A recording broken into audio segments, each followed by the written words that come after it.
Okay.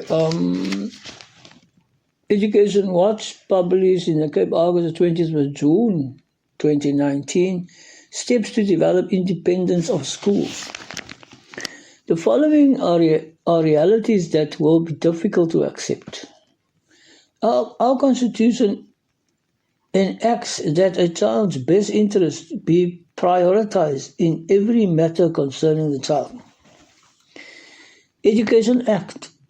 Governing bodies must promote the best interests of their school and strive to ensure its development through quality education for all pupils. National Minister's education policy must be in accordance with the Constitution and the Act. Okay, so those are three quotes, okay, unquote. Now, the article. The above are theorized but not implemented. Our masses have been weakened to be unable to rectify it within the systems that prevail. The States Act to decentralize powers to the school level under the governance of the school governing body, the SGBs, to self-manage the school has failed, especially in poor schools. We experience an increase in school crime, drugs, lack of infrastructure, pupils' lives are in danger, and the quality of education is deteriorating. The Act was passed by policy writers who follow the old British and apartheid government example of applying, quote, upper-class rules to the deprived masses.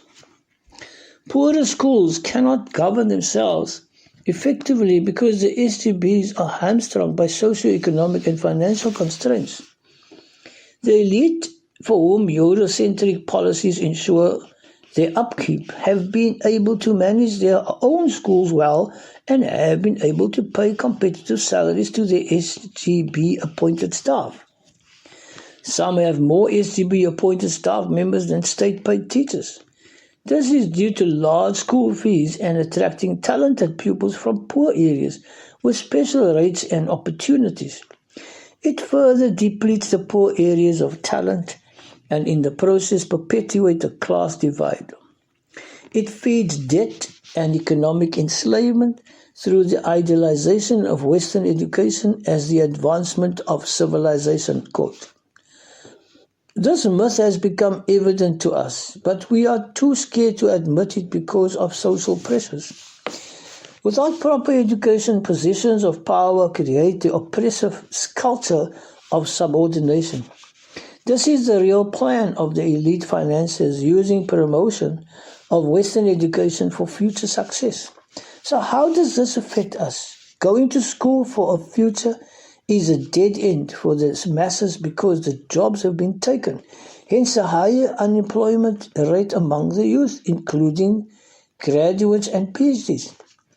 This enhances crime among the masses who can't defend themselves due to a lack of security. How can we remedy the situation when secretaries and principals are instructed to keep innovative changes out of the schools? They are too scared to venture into new empowering features due to their structural broken down self-worth through years of prescriptive schools and financial deprivation. We must have faith in the self and others as change agents and the guts to develop independence. That means we must stop blaming others, look at our own resources, open our own doors to innovation, and drive our smallest financial and largest physical resources in to transform our schools into havens of progress.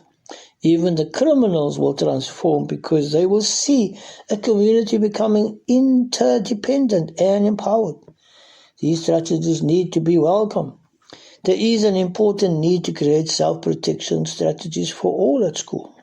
Some department officials may try to intervene when the school is quickly, quote, not sticking to the curriculum guidelines, unquote. But the schools should by then be prepared to resist gracefully, because by that time media will be supportive of such success and social media will be more empowered to help. End of the article.